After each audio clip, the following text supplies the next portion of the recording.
Kepolisian Resort Padang Panjang menggelar panen raya dalam rangka ketahanan pangan Nusantara pada hari Kamis 9 Juli di Kelurahan Ekor Lubuk, yaitu pada lahan sawah seluas 1,5 hektar bersama kelompok tani Simbaru.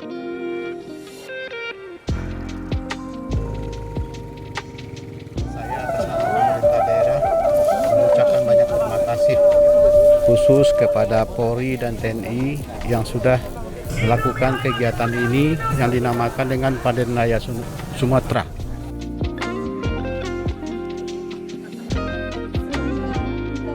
Kegiatan panen raya secara serentak juga diikuti oleh Polri di seluruh Indonesia.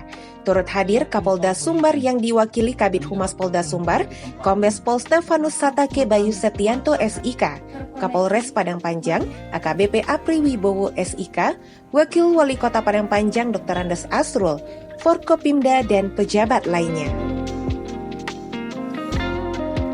Berkaitan dengan perintah Bapak Presiden, kita tindak lanjuti dengan kegiatan-kegiatan ketahanan pangan. Jadi ketahanan pangan ini membantu sisi ekonomi, baik dari sisi pekerja itu sendiri, juga untuk masyarakat sekitar. Sehingga walaupun kita sekarang ini ada COVID pandemi, kita masih bisa melaksanakan aktivitas untuk berkaitan dengan perekonomian. Jadi perekonomian tetap jalan.